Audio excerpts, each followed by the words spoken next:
Hello students, welcome to my new video and today I am going to start a new topic of lesson 2 class 10th and lesson 2 is acid base and salt, that is of chemistry. acid base salt जो है इसके बारे में हम लोगों ने कुछ बातें डिस्कस भी किया था। आज एक नए टॉपिक के बारे में हम लोग पढ़ेंगे और वह जो टॉपिक है वो है measurement of the strength of acidic and basic solution. कल के वीडियो में हमने यही पढ़ा था कि जो भी सॉल्यूशंस होते हैं उसकी पीएच वैल्यू हम लोग कैसे निकालते हैं। एक मेथड होता है, एक तरीका होता है, वो हम लोग कैसे निकालते हैं at the base of concentration of hydrogen ion. Hydrogen ion का कंसंट्रेशन आपको पता है अगर, तो आप उसके बेस पर किसी भी सॉल्यूशन का पीएच वैल्यू निकाल सकते हैं। अगर आपको हाइड्रोक्साइड आयन का अमाउंट पता है, उसका कंसंट्रेशन पता है, तो भी आप किसी भी सॉल्यूशन का पीएच वैल्यू निकाल सकते हैं। ठीक है, तो पीएच वैल्यू निकालने का फॉर्मूला कल हम लोगों ने दिया था negative logarithm of concentration of hydrogen ion. तब दो चार सवाल भी हम लोगों ने डिस्कस किया था उस पर। आज हम लोग पढ़ेंगे कि measurement of strength of acidic and basic solution. जो एसिडिक सॉल्यूशन होते हैं या जो बेसिक सॉल्यूशन होते हैं उनका स्ट्रेंथ कैसे मेजर करते हैं, कितने वो स्ट्रॉन्ग है या कितने वीक एसिड हैं, ये हम लोग कैसे फाइंड आउट करते हैं। तो इसके लिए दो तरीके हैं। पहला तो ये कि हम लोग उसका पीएच वैल्यू निकालें। कोई भी सॉल्यूशन है अगर वो एसिडिक है या बेसिक है तो उसका हम लोग अगर पीएच वैल्यू निकाल ले तो हमको पता चल जाएगा कि ये जो सॉल्यूशन दिया गया है वो कितना स्ट्रेंथ मतलब कितना स्ट्रॉन्ग है या कितना वीक है। हमने आपको बताया था कि जितने भी एसिड्स होते हैं उनकी पीएच वैल्यू जो होती है लेस देन 7 होती है। जो न्यूट्रल सॉल्यूशन होते हैं उनकी पीएच वैल्यू 7 होती है और जो बेसिक सॉल्यूशन होते हैं उनकी पीएच वैल्यू मोर देन 7 होती है। तो जिस सॉल्यूशन का पीएच वैल्यू जितना लेस होता जाएगा, जितना कम होता जाएगा, वो उतना स्ट्रॉन्ग एसिड होता जाएगा। और अगर बेस की बात करी जाए तो पीएच वैल्यू जितना अधिक होता जाएगा वो उतना ही स्ट्रॉन्ग बेस होता जाएगा। फॉर एग्जांपल मान लीजिए आपके पास यहाँ पे दो एसिड दिए गए हैं, उसका नाम हम नहीं लेंगे यहाँ पे, नॉर्मली दो एसिड्स दिए गए हैं। एक का नाम है X and other one is Y।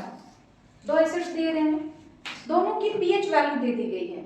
एक की पीएच वैल्यू है 2 और एक की पीएच वैल्यू है 3 या कहा जाए 5। अब आपसे ये पूछा गया ये दोनों एसिड है X और Y, दोनों की पीएच वैल्यू आपको पता है, आप ये बताइए कि इसमें स्ट्रॉन्ग एसिड कौन है और वीक एसिड कौन है। तो अगर कोई भी एसिड है, चाहे कोई भी एसिडिक सॉल्यूशन है, उसकी पीएच वैल्यू जितनी लेस रहेगी, जितनी कम रहेगी, वो सॉल्यूशन उतना ज्यादा एसिडिक होगा, उतना ज्यादा स्ट्रॉन्ग एसिड होगा। तो यहाँ पे स्ट्रॉन्ग एसिड कौन हो गया X। क्यों? क्योंकि इसकी जो पीएच वैल्यू है ना कम है और इसकी जो पीएच वैल्यू है वो ज्यादा है। तो ज्यादा स्ट्रॉन्ग एसिड कौन सा होगा? दिस इज X जो है स्ट्रॉन्ग है क्योंकि उसकी पीएच वैल्यू लेस है। लेकिन अगर वही दो बेस हैं X और Y, ये बेस है X एंड Y, ठीक है, एक का पीएच वैल्यू 5 है एंड दूसरे का पीएच वैल्यू जो है 6 है। तो इसमें स्ट्रॉन्ग बेस कौन है? जिसकी पीएच वैल्यू ज्यादा होती है, यानी Y जो है स्ट्रॉन्ग बेस है क्योंकि उसकी पीएच वैल्यू ज्यादा है। तो कोई भी एसिडिक सॉल्यूशन है उसका पीएच वैल्यू आप मेजर कर लेंगे अगर, तो आपको पता चल जाएगा कि वो कितना स्ट्रॉन्ग है और कितना वीक है। तो सबसे जरूरी है आपको कि कोई भी एसिडिक या बेसिक सॉल्यूशन है तो आप उसका पीएच वैल्यू मेजर कर लीजिए। पीएच वैल्यू चाहे आप फॉर्मूले से निकाल दीजिए या पीएच वैल्यू निकालने के लिए दो ऑपरेटर्स भी हैं, दो इंस्ट्रूमेंट भी हैं हमारे पास, उससे आप निकाल लीजिए। तो आप पीएच वैल्यू कैसे मेजर करोगे? उसके लिए दो तरीके हैं। First by using universal indicator and second one is by using pH meter. अब ये यूनिवर्सल इंडिकेटर क्या होते हैं? यूनिवर्सल इंडिकेटर जो होते हैं it is mixture of two और मोर देन टू इंडिकेटर्स। देखिए यहाँ पे लिखा है a universal indicator is a mixture of a number of indicators. कई सारे इंडिकेटर्स होते हैं। इंडिकेटर्स हमने आपको बताया भी था कि ऐसे सब्सटेंस होते हैं जो एसिड और बेस को आइडेंटिफाई करते हैं, पहचानने में हेल्प करते हैं। तो a universal indicator is a mixture of number of indicators. It shows different colours at different pH value. To measure the pH of any solution, a paper strip impregnated with the universal indicator is used and this strip is called pH paper। कहने का मतलब ये है कि जो universal indicator है ये कई सारे इंडिकेटर के मिक्सचर होते हैं, ठीक है। Universal indicator is a mixture of a number of indicators, कई सारे इंडिकेटर्स के मिक्सचर होते हैं। It shows different colours at different pH value, ये क्या करता है, अलग अलग पीएच वैल्यू पर अलग अलग कलर शो करता है, ठीक है। जो यूनिवर्सल इंडिकेटर क्या होते हैं, वो अलग अलग कलर दिखाते हैं अलग अलग पीएच वैल्यू पर। उसमें हम लोग to measure the pH of any solution और पेपर स्ट्रिप इमर्ज, मतलब उस यूनिवर्सल इंडिकेटर में एक पेपर स्ट्रिप जो होता है हम लोग उसको डुबा देते हैं और उस पेपर स्ट्रिप का नाम है जो पीएच पेपर, जो स्ट्रिप हम लोग उसमें डुबाते हैं ना उसका नाम है पीएच पेपर। यानी पीएच पेपर क्या है, पीएच पेपर जो है एक ऐसा पेपर होता है जिसको जब हम लोग यूनिवर्सल इंडिकेटर में, पहले ध्यान दीजिएगा कि यूनिवर्सल इंडिकेटर क्या है। तो यूनिवर्सल इंडिकेटर जो है ना ये कई सारे इंडिकेटर्स के मिक्सचर होते हैं, इंडिकेटर्स, दूसरा हमने एक इंडिकेटर्स डाल दिया। अब इन सब को जो मिक्स करके हम लोग बनाएंगे कई सारे इंडिकेटर्स को, उसी को हम लोग नाम देते हैं यूनिवर्सल इंडिकेटर। आएगा समझ में, यहाँ पे लिखते हैं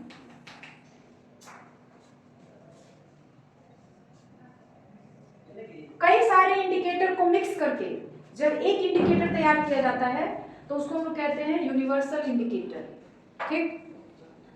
यूनिवर्सल इंडिकेटर में एक पेपर स्ट्रिप डाल दिया जाता है, वो एक सॉल्यूशन है उसमें हम लोग एक पेपर स्ट्रिप डालते हैं और वो जो होता है कलर चेंज होता है, उस पेपर स्ट्रिप का कलर चेंज होता है। तो कलर के आधार पर हम डिसाइड करते हैं कि उस सॉल्यूशन का पीएच वैल्यू जो होगा कितना होगा, और उस पेपर स्ट्रिप का नाम है पीएच पेपर। देखिए universal indicator is used, this strip is called pH paper. तो पीएच पेपर क्या है, यह जो है एक यूनिवर्सल इंडिकेटर है। और यूनिवर्सल इंडिकेटर क्या करता है, जब उसको हम लोग किसी भी सॉल्यूशन में डुबाते हैं, डालते हैं तो उसका कलर चेंज होता है। तो कलर चेंज होता है तो हम लोग ये नोट करते हैं कि उसका कलर किस तरह से चेंज हो रहा है।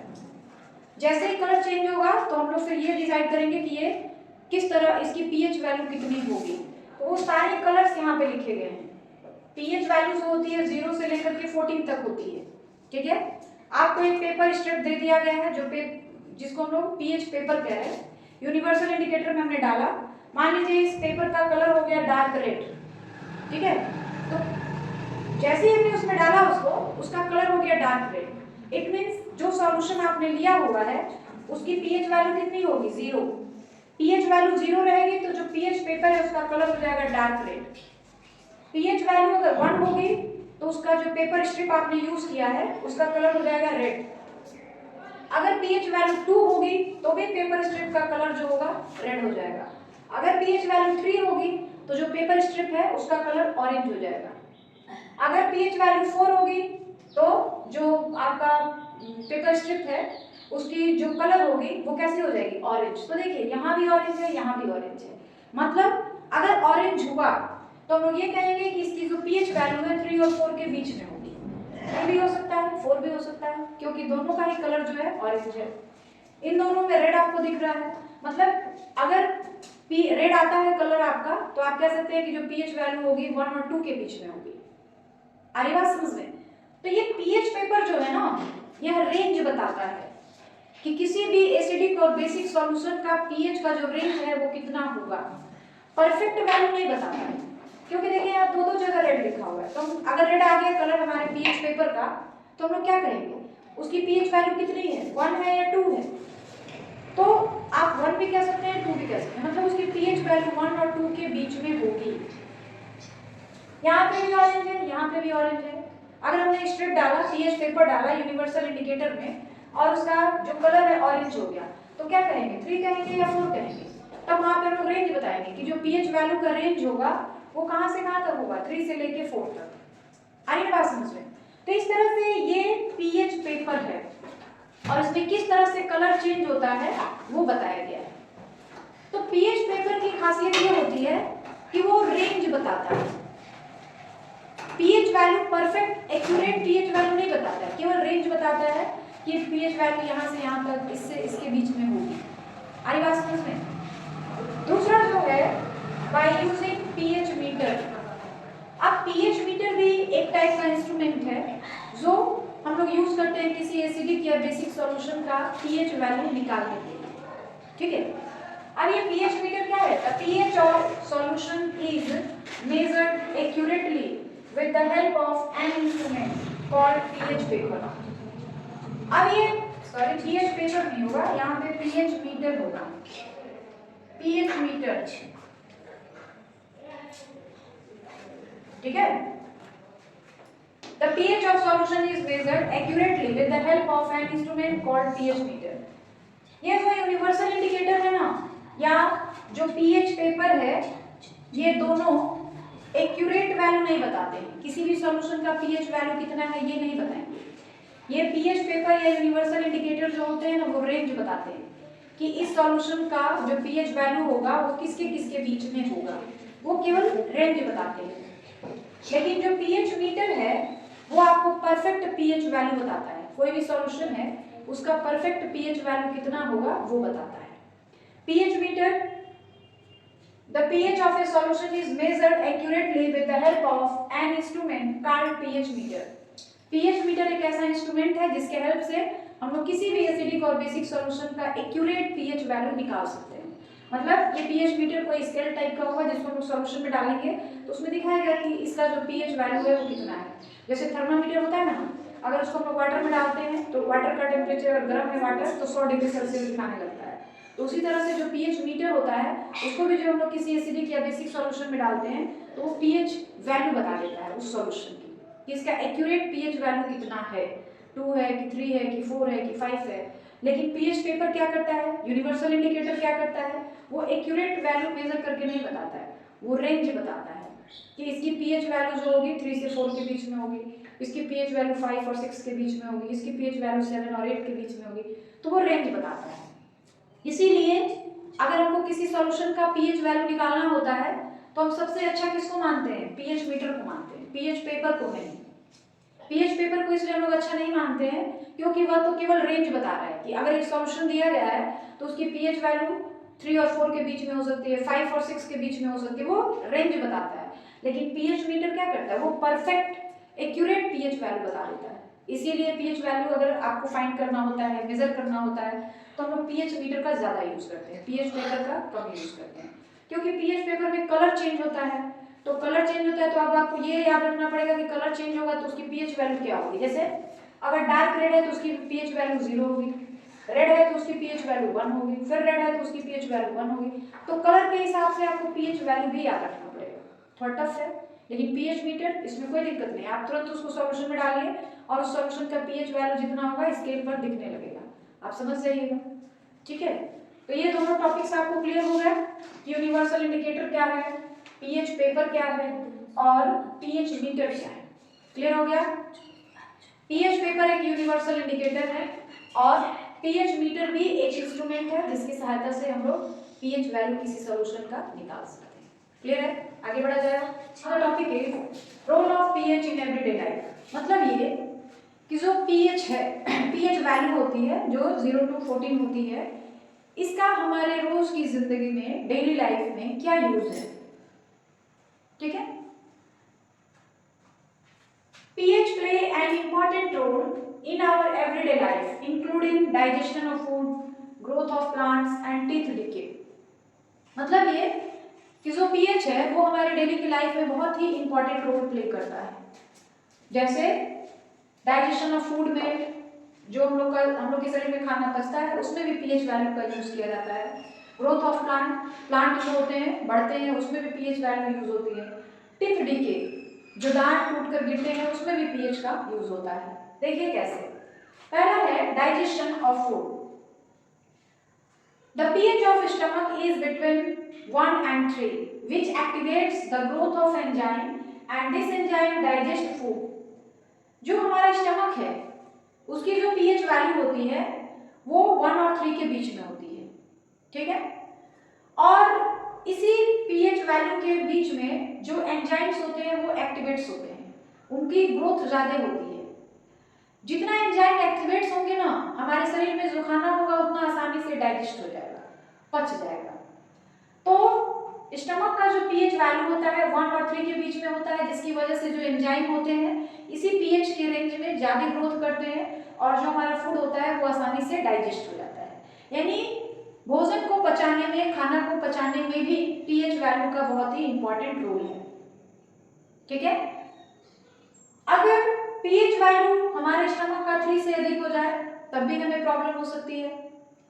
अगर पीएच वैल्यू 1 से कम हो जाए तब भी हमारे पेट में प्रॉब्लम हो जाती है, जिसको हम लोग एसिडिटी बोलते हैं। दूसरा, hyper acidity is a condition of excess acid in the stomach. Antacid tablets help hyper acidity means जब हमारे स्टमक का पीएच वैल्यू 1 से लेस हो जाए, 1 से कम हो जाए, तब जो होता है हमें एसिडिटी की प्रॉब्लम होती है। हमारा जो पेट होता है दर्द करने लगता है। जब हम ज़्यादा मसालेदार सब्जी, स्पाइसी सब्जी या ऑयली सब्सटेंस मतलब फूड हम लोग खा लेते हैं तो पेट में, हमारे पेट में तो पहले से ही एसिड प्रेजेंट है, HCl, और हम लोग एसिड वाला जो सब्सटेंस होते हैं जैसे स्पाइसी सब्जियां हो गई, ऑयली सब्सटेंस हो गए, इन सारी चीज़ों को हम लोग खा लेते हैं तो हमारे पेट में जो होता है और ज़्यादा एसिड बढ़ जाता है, जिसकी वजह से हमें एसिडिटी हो जाती है। पेट में पहले से एसिड है, हमने एसिड वाला सब्सटेंस खा लिया, जिसकी वजह से पेट में एसिड का अमाउंट बढ़ गया और हमारा पेट जो होता है दर्द करने लगता है। इस सिचुएशन को हम लोग कहते हैं एसिडिटी, कहते हैं एसिडिटी की प्रॉब्लम हो गई है। तो इस एसिडिटी को खत्म करने के लिए जो हमारे स्टमक में एसिड का अमाउंट बढ़ गया है उसको न्यूट्रलाइज करने के लिए जो हम लोग टैबलेट्स लेते हैं, जो दवा लेते हैं, उसी को हम लोग एंटा एसिड बोलते हैं। और एंटा एसिड जो होता है वो एक ऐसा दवा होता है, एक ऐसा मेडिसिन होता है जो बेसिक नेचर का होता है, क्योंकि हमारे स्टमक में पहले से ही एसिड बढ़ चुका है और जो हम लोग दवा यूज कर रहे हैं एसिडिटी को खत्म करने के लिए, रोकने के लिए, वो बेसिक नेचर का होता है। तो जो हमारे स्टमक में एसिड बढ़ा रहता है वो, और जो हम लोग एंटा एसिड यूज करते हैं बेसिक नेचर का दवा, वो दोनों आपस में रिएक्शन करते हैं और न्यूट्रलाइजेशन रिएक्शन होता है कि एसिड और बेस जब आपस में रिएक्शन करते हैं तो न्यूट्रलाइजेशन रिएक्शन होता है, साल्ट एंड वाटर का फॉर्मेशन होता है, जिससे हमारे पेट में जो स्टमक में जो एसिडिटी की प्रॉब्लम थी वो धीरे धीरे क्या हो जाती है, खत्म हो जाती है। क्योंकि जब हम जो दवा खाते हैं एंटा एसिड के रूप में वो बेसिक नेचर का होता है और पेट में एसिड और जो दवा हमने खाई है बेस, ये दोनों आपस में रिएक्शन करते हैं, न्यूट्रलाइजेशन रिएक्शन होता है और एसिडिटी जो होती है वो खत्म हो जाती है। ठीक है, अब जो पीएच है वो प्लांट के ग्रोथ में भी हेल्प करता है। कैसे? A pH of 6.5 to 7.3 is ideal for the growth of crops. जो प्लांट्स होते हैं उनके ग्रोथ के लिए जो पीएच वैल्यू होती है वो 6.5 से 7.3 के बीच में होना चाहिए। जो हमारा मिट्टी है उसकी पीएच वैल्यू जो होती है इतने से इतने के बीच में होनी चाहिए और इसी मिट्टी में जो प्लांट होते हैं अच्छे तरीके से ग्रोथ करते हैं। अगर किसी भी तरीके से पीएच वैल्यू 6.5 से कम हो जाए तो हमारा जो सॉइल है, मिट्टी है, वो एसिडिक हो जाएगा। ठीक है, अब उसको सही करने के लिए कभी कभी जो फार्मर्स होते हैं खेतों में अपने चूने का छिड़काव करते हैं, क्योंकि उनकी जो मिट्टी है ना वो एसिडिक नेचर की हो गई है, उसका जो पीएच वैल्यू है ना वो 6.5 से घट करके कम हो गया है, जिसकी वजह से जो प्लांट्स है उनकी ग्रोथ अच्छे से सही तरीके से नहीं हो रही है। तो इसके लिए उसमें जो होता है बेसिक हम लोग चीजें डालते हैं जिसमें चूना है, जिससे जो एसिड बढ़ा हुआ एसिड होता है सॉइल का वो न्यूट्रलाइज हो जाता है। एसिड और बेस आपस में रिएक्ट करते हैं, न्यूट्रलाइजेशन रिएक्शन होता है, साल्ट एंड वाटर बनता है। तो मिट्टी की एसिडिटी को खत्म करने के लिए, मिट्टी में जो एसिड का अमाउंट बढ़ जाता है जिसकी वजह से ग्रोथ नहीं हो रहा है प्लांट का, उसको खत्म करने के लिए हम लोग चूने का छिड़काव करते हैं खेत में। ठीक है, और अगर मिट्टी की पीएच वैल्यू 7.3 से ज्यादा हो जाए तब भी जो होते हैं उसमें प्लांट का ग्रोथ सही से नहीं हो पाएगा। वहां पर जो मिट्टी है, सॉइल है, वो बेसिक हो गया है और वहां पर भी जो प्लांट्स होंगे उनकी ग्रोथ सही तरीके से नहीं हो पाएगी। इसीलिए कहा जाता है कि जो फार्मर्स हैं उनको अपने जो फील्ड्स हैं, जो खेत हैं, उनकी मिट्टी की सही समय पर जांच करवानी चाहिए और ये पता लगाना चाहिए कि ये जो मिट्टी है ज्यादा एसिडिक तो नहीं है, ज्यादा बेसिक तो नहीं है, इसमें बढ़िया से फसल जो है, क्रॉप्स जो है, उनका ग्रोथ बढ़िया से हो पाएगा या नहीं। तो जो पीएच रेंज है अच्छे ग्रोथ के लिए प्लांट्स के वो है 6.5 to 7.3। क्लियर है? Next, if the pH of soil is less than 6.5, lime can be added to neutralize its acidity। हमने कहा भी कि अगर तो जो हमारी सॉइल है वो एसिडिक हो जाएगी, और अगर 7.3 से अधिक हो गई तो जो हमारी सॉइल है वो बेसिक नेचर की हो जाएगी। तो दोनों ही सिचुएशन में जो प्लांट्स हैं मिट्टी में वो सही से नहीं हो पाएंगे, उनका ग्रोथ सही से नहीं हो पाएगा। इसीलिए जांच करवा लेना चाहिए कि मिट्टी जो है वो परफेक्ट है कि नहीं, उसकी पीएच वैल्यू परफेक्ट है कि नहीं। ठीक है, next teeth decay. Teeth decay क्या है? छोटे बच्चों के दांत अधिक टूटते हैं, जिसको हम कहते हैं मिल्क टीथ। छोटे बच्चे ज्यादा मिल्क खाते हैं, मिल्क पीते हैं और ज्यादा चॉकलेट टॉफी वगैरह खाते हैं। तो जो चॉकलेट का ऊपर वाला पार्ट होता है ना वो एसिडिक होता है, मिल्क भी एसिडिक होता है, जो मिल्क है वह भी एसिडिक है, जो चॉकलेट का ऊपर वाला पार्ट होता है दैट इज आल्सो एसिडिक, और हमारे मुंह में भी एसिड ही होता है। तो जब बच्चे दूध पीते हैं, चॉकलेट खाते हैं, तो उनके मुंह में जो एसिड का अमाउंट होता है वो बढ़ जाता है, जिसकी वजह से उनका दांत जो होता है टूट टूट करके गिरने लगता है। इसको रोकने के लिए एक हमको टूथपेस्ट यूज करना पड़ता है ताकि जो हम लोग दांत है उसको बढ़िया से साफ कर सके। और ये जो टूथपेस्ट होते हैं ना वो बेसिक नेचर के होते हैं, क्योंकि हमारे मुंह में तो पहले से ही एसिड बढ़ा हुआ है, एसिड है ही, और हम लोग जो पेस्ट लेंगे वो बेसिक नेचर का होगा। तो एसिड और बेस आपस में रिएक्ट करेंगे, न्यूट्रलाइजेशन रिएक्शन होगा और साल्ट एंड वाटर का फॉर्मेशन होगा और हमारा दांत जो होगा वो साफ हो जाएगा। तो जो एसिड का अमाउंट था हमारे माउथ के अंदर वो क्या हो जाएगा, न्यूट्रलाइज हो जाएगा, खत्म हो जाएगा। तो वही यहाँ पे बताया गया था, the enamel is corroded when the pH of mouth is below 5.5। Teeth पे, अच्छा कहने का मतलब यही है कि जो हम लोग टूथपेस्ट करते हैं वो किस नेचर का होता है, बेसिक नेचर का होता है, और हमारा मुंह जो होता है वो एसिडिक होता है। तो जब ये दोनों आपस में रिएक्शन करते हैं ना, मुंह में जो हमारा स्लाइगा वगैरह होता है वो एसिडिक नेचर का होता है, और जो हम लोग टूथपेस्ट करते हैं वो बेसिक नेचर का होता है। जब दोनों आपस में रिएक्शन करेंगे तो न्यूट्रलाइजेशन रिएक्शन होगा और दांत जो होंगे टूटने से बच जाएंगे। इसीलिए कहा जाता है कि जितनी बार आप खाना खाते हैं, सुबह शाम दोपहर, हर समय भोजन के बाद, खाना खाने के बाद आपको ब्रश कर लेना चाहिए, ताकि जो मुंह के अंदर जो आप स्पाइसी मसाले की सब्जी या ऑयली सब्सटेंस खाते हैं जिससे हमारे मुंह में एसिड का अमाउंट बढ़ जाता है, वो पेस्ट करेंगे तो वो जो अमाउंट ऑफ एसिड मुंह में है वो न्यूट्रलाइज हो जाएगा, जिससे हमारे दांत जो होंगे वो सेफ रहेंगे। क्लियर है? Next, regaining sign of renished copper vessel by using acids।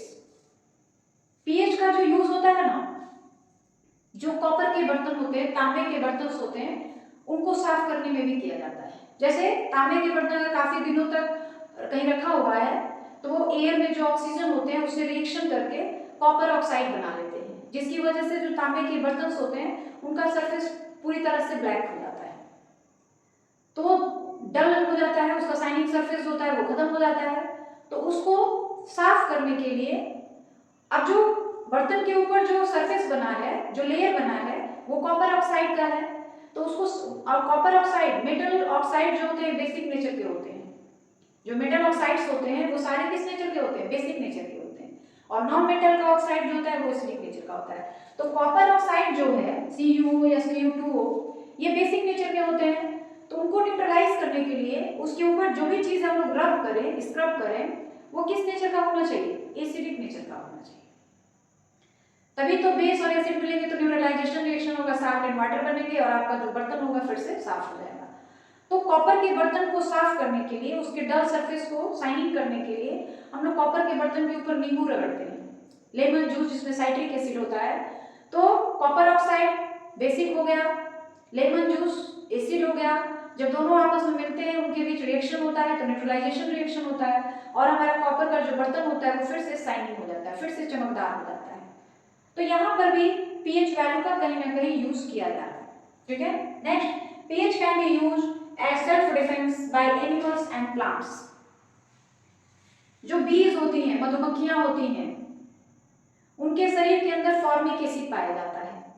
ठीक है, और इस फॉर्मिक एसिड का वो उपयोग कहाँ करती हैं, जब उन्हें हम लोग टच करते हैं, छूने की कोशिश करते हैं तो वो हमको काटती हैं, तो वो हमारे शरीर में फॉर्मिक एसिड को इंजेक्ट कर देती हैं, जिसकी वजह से हमारे शरीर में, मान लीजिए चींटी ने हमको, जो बीज है, मधुमक्खी यहाँ पे हमको काटा है तो उसने यहाँ पर फॉर्मिक एसिड हमारे शरीर में डाल दिया, जिसकी वजह से यहाँ पे एसिड का अमाउंट बढ़ जाता है और हमको पेन होने लगता है।